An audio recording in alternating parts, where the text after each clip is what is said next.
vamos lá então. Com relação à matemática financeira, julgue os itens a seguir. 101.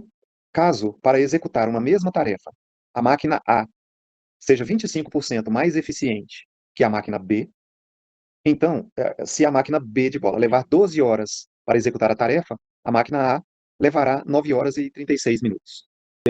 Se a máquina A é mais eficiente, o tempo que a máquina B deve demorar é um tempo mais lento. A máquina A deve ser mais rápida. E aí, para a gente calcular o tempo que a máquina A demora, a gente pega o tempo que a máquina B demora e divide isso por 1,25. Ou seja, a máquina A é 25% mais eficiente. A máquina B, portanto, vai gastar 25%, quer dizer, não é bem 25% a mais de tempo, né? O nosso cálculo não é diretamente no tempo, a gente tem que pensar na eficiência mesmo da máquina. Ora, como o tempo da máquina B é 12 horas, então eu vou pegar 12 horas e dividir por 1,25. Então, esse é o tempo de duração da tarefa na máquina A, 9,6 horas.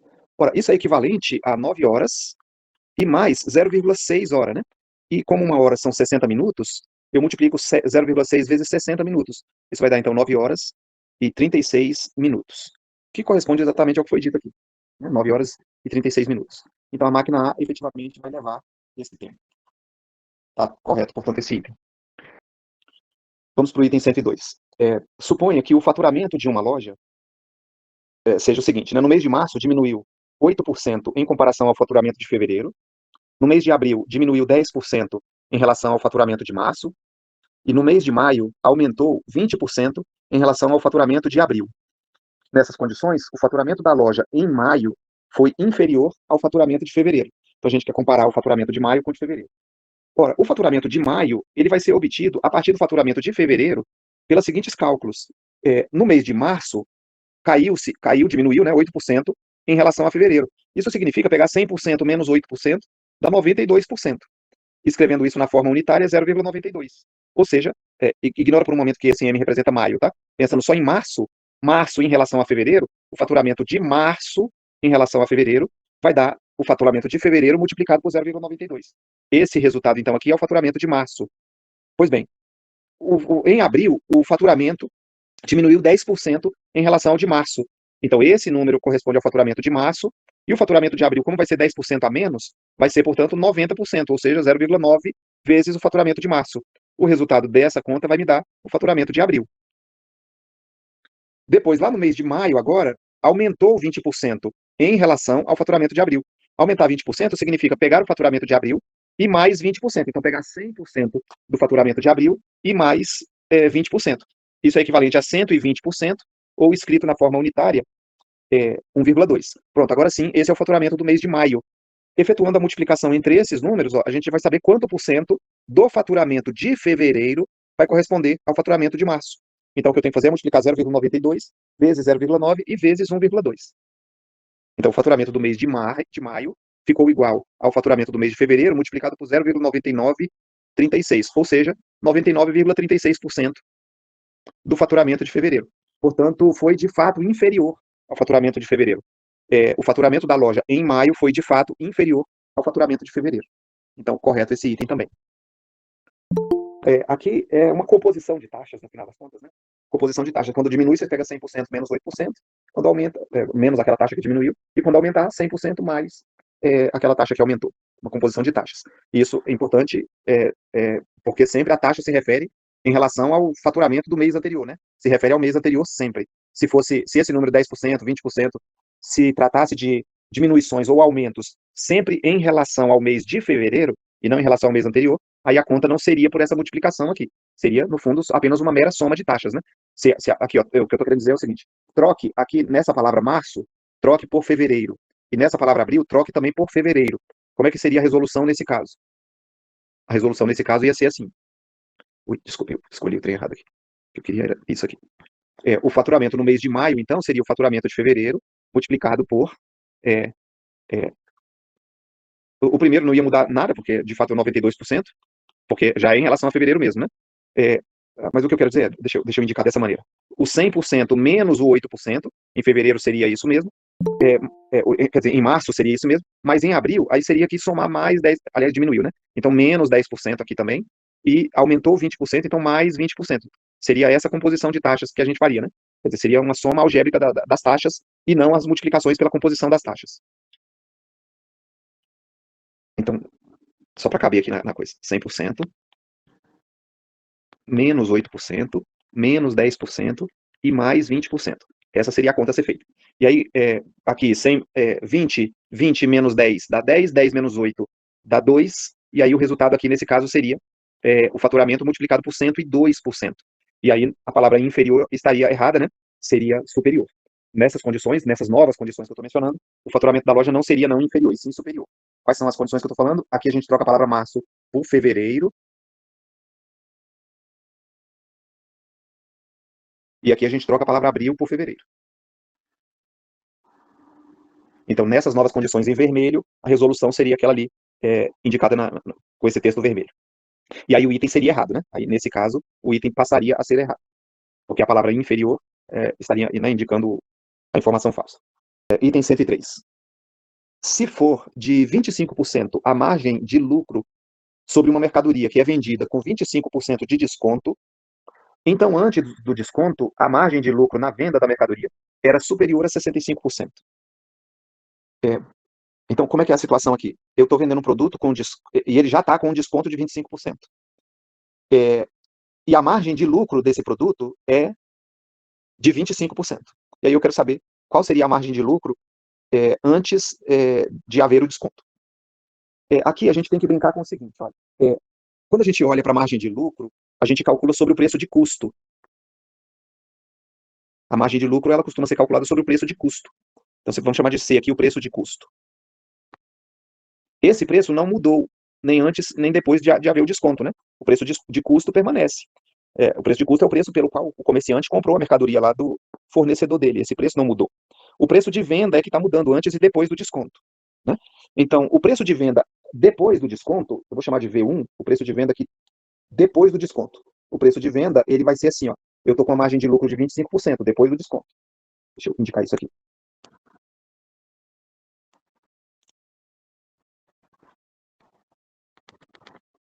Então, a relação entre o preço de custo e esse preço de venda após o desconto o preço de venda vai ser 1,25 vezes o preço de custo. Ou seja, eu pego o preço de custo e coloco 25% a mais, porque essa é a margem de lucro, né? A margem de lucro é calculada sobre o preço de custo. Bom, eu vou chamar de V2 o preço que essa mercadoria era vendida, o preço de venda antes do desconto.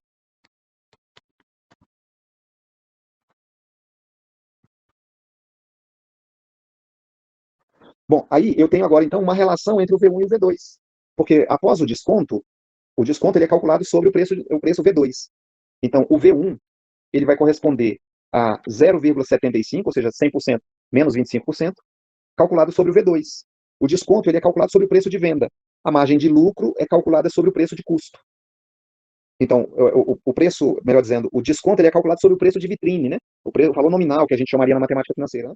É, é, o desconto ele é calculado sobre esse valor nominal, é o valor que está escrito lá na vitrine, que é o preço de venda sem desconto, que é o V2. Então, eu aplico 25% sobre o V2, com isso eu descubro qual é o preço da venda de fato, o preço em que o negócio está realmente se consolidando. Bom, agora eu posso igualar, então, essas duas expressões, ó, porque ambas são iguais a V1, e eu vou conseguir uma relação entre o V2 e o preço de custo, que no fundo é o que eu preciso saber, né? Quer dizer, igualando essas duas coisas, fica que 0,75 multiplicado por V2 é igual a 1,25 multiplicado pelo preço de custo. E como eu quero saber qual é a margem de lucro da mercadoria antes do desconto, antes de haver o desconto, então o que eu estou querendo saber é justamente a relação entre o V2 e o C, que deve ser uma relação parecida com essa. Então eu vou isolar o V2 e vou ver qual é o número que vai aparecer aqui multiplicando na frente do C, de modo bem similar aqui, né? Então V2 vai ficar 1,25 dividido por 0,75 vezes C.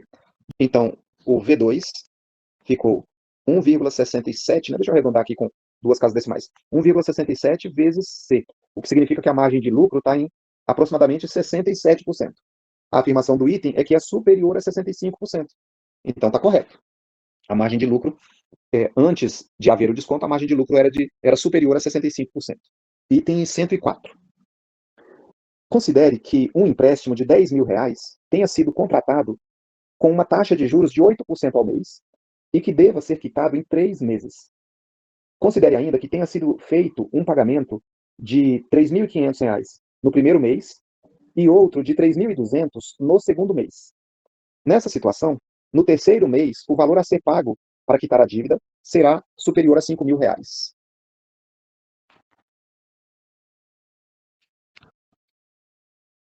Bom, para resolver esse problema, deixa eu fazer primeiro de um jeito um pouco mais direto, e depois a gente explora um outro conceitozinho.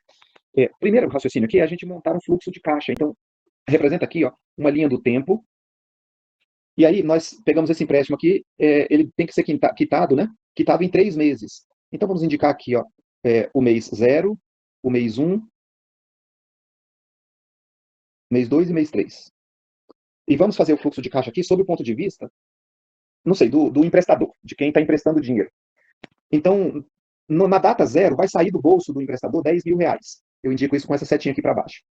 Idealmente, a minha setinha tinha que ter a altura, né, o tamanho dela proporcional ao valor ali. Mas, enfim, não vamos ser tão preciosistas com isso. No segundo, na data 1, né, porque considere ainda, disse o texto aqui, ó, que tenha sido feito um pagamento no primeiro mês, de 3.500. Então, na data 1, correspondendo exatamente ao primeiro mês, saiu, ou melhor, entrou no bolso do emprestador R$ 3.500. Depois, no segundo mês, foi R$ 3.200. Então, entrou no bolso dele aqui outros R$ 3.200. E agora a gente quer saber, no terceiro mês, quanto é que tem que ser pago para quitar a dívida. Então, aqui tem um valor que, por enquanto, ainda é desconhecido para nós, mas vai completar o fluxo de caixa, de tal maneira que quita, né, os R$ 10.000. Um raciocínio que a gente pode empregar aqui para resolver é assim, ó. Bom, a taxa de juros é de 8% ao mês. Então, nesse primeiro mês, nesse primeiro período, os R$ 10.000, eles vão se transformar no valor de R$ 10.080. 8%, né? 10.080, eu fiz a conta certa? R$ 800, melhor dizendo, né? 8%. Corta 2 zeros e multiplica por 8, isso. Então, R$ 800. Vira 10.800, portanto. O valor total aqui vira 10.800. Só que desses 10.800, 3.500 sai exatamente nessa mesma data. E aí o valor, melhor dizendo assim, o saldo devedor vai permanecer, o saldo devedor vai ser a diferença, 10.800 menos 3.500. 10.800 menos 3.500 vai dar 7.300. Então vamos colocar aqui, 7.300 é o saldo devedor. Aí passa-se mais um mês. Esse saldo devedor de 7.300 vai ser atualizado de novo em 8%. Então quanto é que ele vai virar? Vou usar a calculadora aqui para fazer a conta rapidinho. Eu quero 7.300, e multiplica por 1,08, que é 8% a mais. Isso fica 7.884. Então, aqui na data 2, esses 7.300 vão se transformar em 7.884. Aqui desses 7.884, 3.200 estão sendo pagos exatamente nessa data. Então, a diferença, 3.200, vai dar 4, 8 menos 0, 8, 8 menos 2, 6, e 7 menos 3, 4. Então, 4.684 é o valor do saldo devedor imediatamente após o pagamento de 3.200. Esse 4.684 vai ser atualizado para a gente saber quanto é o saldo devedor aqui nessa outra data. Então, mantendo aqui a anotação de cores, qual é esse valor agora? 4.684, nós vamos atualizar isso em 8%. Então, 4.684 multiplicado por 1,08. Isso dá R$ 5.058,72. Então, 5.050, me perdi. 5.058,72. A afirmação é que o valor para quitar é superior a 5.000, então está correto, né? Superior a R$ 5.000, deu 5.058, esse é o valor que vai, de fato, ter que ser pago nesse momento para quitar a dívida, porque corresponde exatamente ao saldo devedor nesse momento. Então, correto também esse. Correto. Deixa eu resolver de outra maneira essa questão. É um outro raciocínio que é interessante a gente aprender também. Então, eu vou de novo construir o fluxo de caixa. Tanto faz o ponto de vista aqui, pode ser o do tomador do empréstimo ou do emprestador, mas o fluxo de caixa é esse, ó. R$ 10.000 sai do bolso do emprestador na data 0. Na data 1, volta 3.500 para o bolso dele. Na data 2, volta outros 3.200. E a gente quer saber na data 3, um valor X, que tem que voltar de tal maneira que quita o empréstimo, né? O que significa quitar aqui? No fundo, significa que a soma desses 3 valores, devidamente corrigidos pela taxa de juros, tem que ser igual a esse valor, também corrigido pela taxa de juros. Em qual data? Corrigido em qual data? Bom, normalmente a gente usa lá a data do final, mas pode, na verdade, ser qualquer data. Você pode transportar esses valores para qualquer data que vai dar certo. Bom, mas vamos transportar tudo para a data 3 aqui. Como é que transportar para a data 3? O 10.000 vai ser transportado para a data 3 fazendo o juro composto. 10.000 multiplicado por 1,08 elevado a quantos períodos? 1, 2, 3 períodos. Elevado ao cubo. Isso tem que dar igual ao valor de 3.500 multiplicado por 1,08 elevado ao quadrado, porque vão ser dois períodos. Um período, dois períodos. Mais o 3.200 multiplicado por 1,08. Agora o expoente vai ser 1 elevado a uma potência, porque vai ser um período apenas que o 3.200 vai ser transportado. E mais o valor x, que no fundo poderia ainda, você, por uma questão de completamento só da igualdade, pensar que é multiplicado por 1,08, só que elevado a zero, porque vai ser transportado por um período nenhum, né? Então a gente nem costuma colocar. Pronto, agora resolver essa equação, o valor de x, ele vai ser 10.000 multiplicado por 1,08 ao cubo, menos 3.500 multiplicado por 1,08 ao quadrado, e menos 3.200 multiplicado por 1,08, elevado a 1, né, e portanto 1,08. E aí, fazendo essa conta, espera-se obter o mesmo saldo devedor daqui, né? 5.058,72. Vou ali na calculadora fazer a continha para a gente ver se está certo mesmo. Então, acompanha comigo. Zerei tudo aqui. 10.000 multiplicado por 1,08 elevado à terceira potência. Aqui, terceira potência. Menos. Então, o 10.000 reais, quando ele é transportado lá para a data 3, ele se transforma em 12.597 reais. Né? Beleza. Menos 3.500 multiplicado por 1,08 elevado ao quadrado. Então agora já ficou 8.514, isso na data 3. Atenção, nós estamos tratando desses valores todos na data 3, tá bom? Ele não é o valor na data 2 nem na data 1, é o valor na data 3. Menos, ainda tem outro menos, 3.200 multiplicado por 1,08. Pronto, resultado final aí, 5.058,72. Exatamente como antes. 5.058,72. Concordando, né, com o valor de antes. Eu acredito que lá na hora da prova, esse daqui é o jeito mais fácil de fazer. Você vai fazendo as contas paulatinamente. Porque calcular essas potências, esse cubo, depois e multiplicar depois, pode ser mais trabalhoso, né? Mas possível de se fazer também. Agora, esse segundo jeito aqui, conceitualmente, ele é mais útil para a gente entender essa lógica do transporte do valor do dinheiro no tempo. E aí, quando você transporta usando a fórmula dos juros compostos, você só tem que tomar o cuidado de transportar tudo para a mesma data, tá? O que não faz sentido aqui na matemática financeira? Não faz sentido você pegar 10.000 menos 3.500, que daria 6.500, 6.500 menos 3.200, que aí daria 3.300. Essa soma e essa subtração não fazem sentido, porque na matemática financeira você só pode somar valores quando eles se referem a uma mesma data. E para você, então, conseguir somar esses valores numa mesma data, você tem que usar essa lógica aqui, de fazer o transporte do dinheiro no tempo. Como é que o dinheiro é transportado no tempo? Usando a taxa de juros. Ok? Então, a matemática financeira tem esse cuidado que a gente sempre precisa ter. Não faz sentido adicionar nem subtrair valores que se referem a datas diferentes. Tem que estar sempre na mesma data. Mas essas últimas 4 questões, pessoal, elas na verdade são questões que apareceram naquela parte da prova que se referem à parte de conhecimentos pedagógicos. Mas como envolve um pouquinho de matemática também, eu vou me arriscar a discutir com vocês as questões, tá? Naqueles aspectos que se referem à matemática. Naquilo que se referia aos conhecimentos pedagógicos, eu não tenho, de fato, competência para ajudar vocês nisso, né? Eu não tenho conhecimento na área. Nem mesmo na graduação eu não estudei licenciatura, portanto, eu ouvi muito pouco falar a respeito das teorias da educação e tal, mais de conversa de corredor mesmo com meus colegas que estudavam esses assuntos. E além disso, de lá para cá, nunca fiz nenhum curso na área e tal, então eu não teria muito como ajudar nesse aspecto, tá? Mas no que diz respeito à matemática, vamos ver o que a gente consegue aqui. O texto diz assim: julgue os itens seguintes relacionados a diferentes situações-problema. 112. Considerando que as polegadas de uma televisão são medidas pela sua diagonal, para uma televisão de 32 polegadas e razão de aspecto de 16 por 9, 16 dividido por 9, a área visível será igual a... E aí aparece esse número aí, né? 2 elevado a 14 vezes 3 ao quadrado dividido por 337 polegadas quadradas. Eu acho que o texto não ficou assim, muito bem escrito, não sei se foi eu que não entendi claramente, mas para mim, eu acho que o texto poderia ter sido um pouquinho melhor escrito. Mas a lógica que ele está pretendendo aqui é a seguinte, ó, quando a gente fala que uma TV tem 32 polegadas, 55 polegadas, ou qualquer número, assim, né, 40 polegadas, a gente sempre está se referindo, isso é um padrão na indústria de televisões, tá? Sempre está se referindo ao comprimento aqui da diagonal da TV. A TV é um retângulo, né? Então isso é uma característica das televisões, elas são retangulares. E quando a gente fala um número lá correspondendo a tantas polegadas, isso sempre se refere à diagonal da TV. Então, nesse exemplo aí, 32 polegadas. Quando ele, por outro lado, fala que razão de aspecto 16 por 9, o modo como eu entendo isso é que há uma proporção entre o lado maior e o lado menor aqui, eles obedecem a essa proporção, 16 por 9, né? Então vai haver uma constante de proporcionalidade, vou indicar pela letra X, esse cara vai ser 16x e esse vai ser 9x.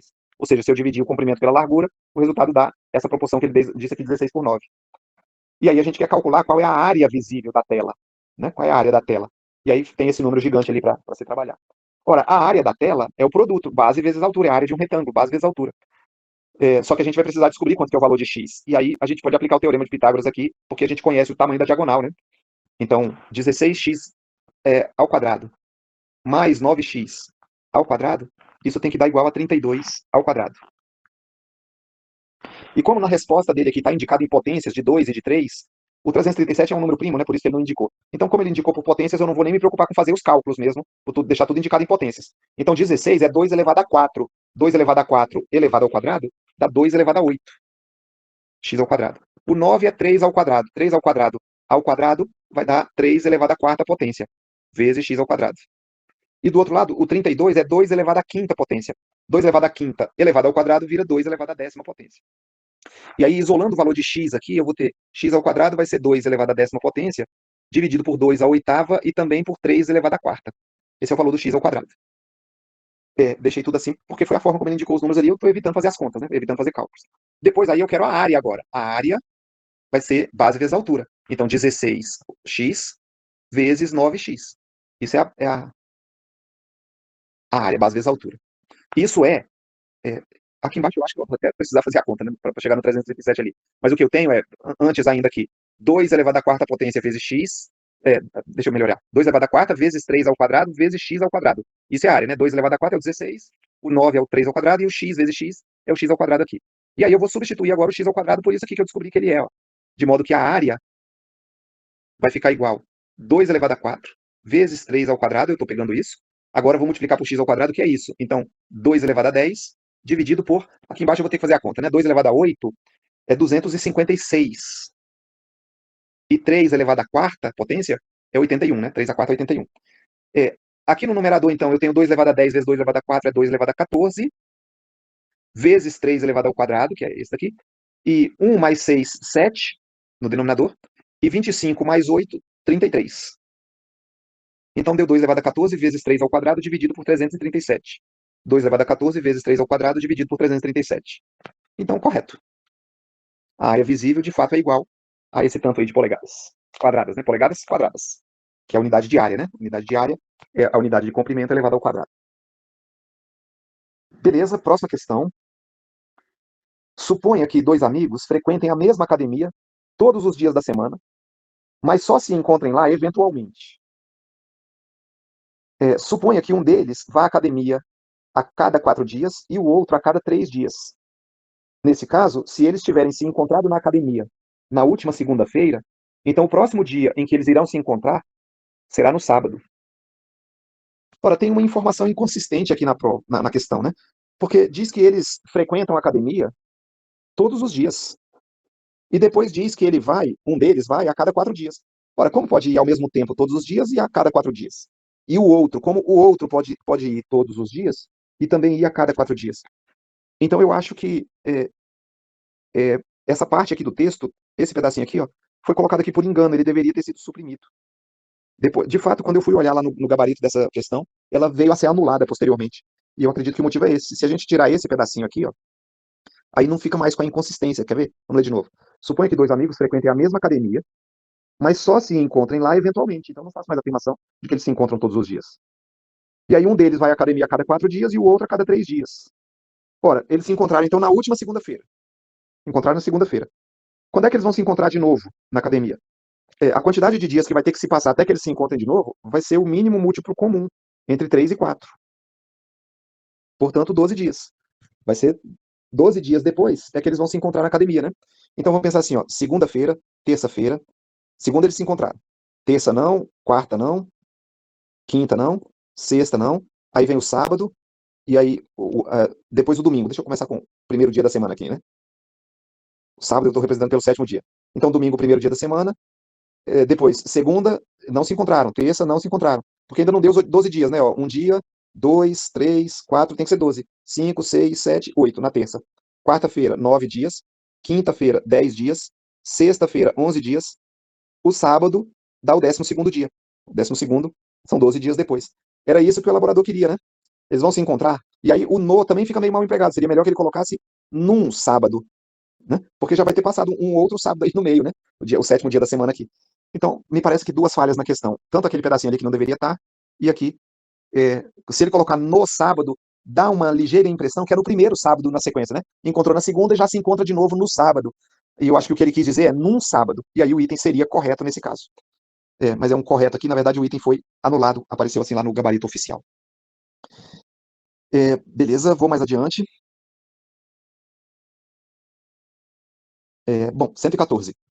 Se, para pintar uma mesma sala, o pintor A leva 1h30 e o pintor B 2 horas, então, trabalhando em conjunto, os pintores A e B serão capazes de pintar essa sala em menos de 50 minutos. Eu quero contar a velocidade com que o pintor A trabalha. Deixa eu indicar assim. A velocidade que o pintor A trabalha vai ser a sala, né, eu quero dizer a eficiência dele, né? O tamanho total da área da sala, da área das paredes da sala, vou representar pela letra S, dividido pelo tempo que ele demora, então dividido por 1,5. Eu estou medindo em horas, né? Leva 1h30, 1,5 horas. Isso é a velocidade que o pintor A trabalha. A velocidade que o pintor B trabalha, de modo similar, vai ser a área total das paredes da sala, dividido por 2 horas. Bom, e a velocidade de ambos, eu posso considerar que é assim, ó, um vai fazendo o trabalho numa parede, o outro nas outras paredes, até eles se encontrarem. Então, a velocidade total com que o trabalho vai ser feito, a velocidade do trabalho, vamos indicar assim, vai ser, na verdade, a soma das velocidades dos dois. Posso pensar dessa maneira aqui. A soma da velocidade dos dois vai indicar a velocidade com que o trabalho vai ser feito. Então, a velocidade com que o trabalho vai ser feito vai ser grande, né? Vai ser maior, assim. Por outro lado, a velocidade que o trabalho vai ser feita vai ser a área total da sala dividido pelo tempo que os dois demorarão juntos. E esse tempo é o que a gente quer saber, o tempo que eles dois vão demorar juntos. Então, e com isso aqui eu monto um sisteminha, né? Porque eu vou substituir aqui nessa equação essas duas informações. E aí fica assim, a velocidade do trabalho vai ser S dividido por 1,5 mais S dividido por 2. Aí eu agora pego esse número e substituo aqui embaixo. E aí eu tenho S dividido por 1,5 mais S dividido por 2 igual a S dividido por T, que é o tempo com que o trabalho vai ser feito. Eu posso simplificar aqui nessa expressão dividindo tudo por S, e aí fazer a continha. A propósito, 1,5, deixa eu fazer uma pequena modificação nele aqui. O 1,5 é a mesma coisa que 3 dividido por 2. E como ele está no denominador, eu vou colocar assim, 2/3. Então eu tenho 2/3 mais 1 sobre 2 igual a 1 sobre T. Pronto, essa é a equaçãozinha aqui, essa é resolvida para descobrir o tempo total do trabalho. Tira o mínimo múltiplo comum, entre 2 e 3 é 6. 6 dividido por 3 dá 2, multiplicado por 2 em cima é 4. 6 dividido por 2 dá 3, multiplicado por 1 em cima, 3. Isso é 1 sobre T. Então, 4 mais 3 dá 7, 6 sobre 7. 7 sextos é 1 sobre T. Então, T é 6 sobre 7. Tudo está medido em horas, né? 6 dividido por 7. 6 sétimos de hora. Como ele me deu uma resposta lá em minutos, eu lembro que uma hora tem 60 minutos. Então, 6 vezes 60 dá 360 dividido por 7. E agora a resposta está em minutos. 360 sétimos. Ora, se fosse 350 dividido por 7, 350 dividido por 7 dá exatamente 50 minutos. Então é maior do que 50 minutos. O tempo total que vai durar o trabalho é maior do que 50 minutos. Disse que demora menos de 50 minutos, então está errado, não é menos. É mais de 50 minutos. Então, errado esse item. Não sei, pessoal, se essa minha resolução é a resolução mais, didaticamente falando, a mais fácil. Mas essa é a maneira como eu consigo enxergar, pensando na velocidade do trabalho. Né? Tem algumas pessoas que resolvem isso usando uma proporcionalidade inversa, mas eu confesso que eu nem consigo compreender direito a ponto de conseguir explicar como é que seria isso, né, usando proporcionalidade. Mas confesso que pode ser só falta de treinamento de minha parte. Adiante, item 115. Considere que antes de pousar em um aeroporto, os aviões sejam orientados a circular até que sejam autorizados a descer. Considere ainda que um desses aviões esteja consumindo combustível a uma taxa de 171 quartos de litro, né, ou litros por hora, e que tenha 95 quartos litros, 95 sobre 4 litros restantes em seu tanque. Nesse caso, esse avião conseguirá continuar voando por mais de 35 minutos até o combustível acabar. Eu tenho que pegar a quantidade de litros que tem no tanque e dividir pela quantidade de litros que ele está consumindo por hora. Então, o tempo que ele vai continuar voando vai ser a quantidade de litros que eu tenho lá, 95 sobre 4 litros, e eu vou dividir pelo tanto que ele está consumindo, que é 171 quartos de litro por hora. Veja, litro por hora. Quando você fizer essa divisão, o resultado vai dar a unidade de medida de tempo, né? Porque você vai pegar a primeira fração e multiplicar pelo inverso da segunda.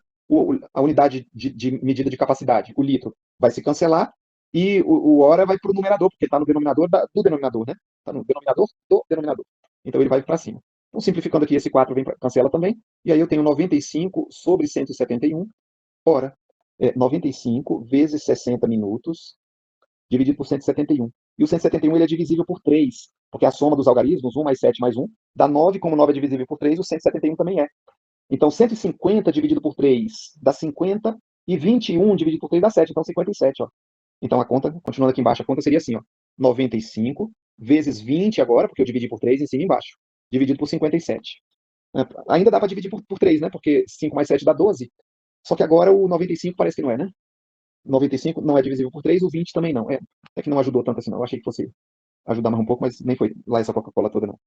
95 vezes 2 dá 190. Não tá ajudando nada. 190 dividido. 1900 dividido por 57. Para saber em minutos, né? Não sei se ajudou, pessoal. Teria que fazer a divisão de um jeito ou de outro, né? Olha lá, 33,333.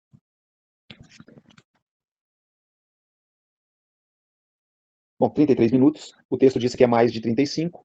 Então, errado. Errado aqui.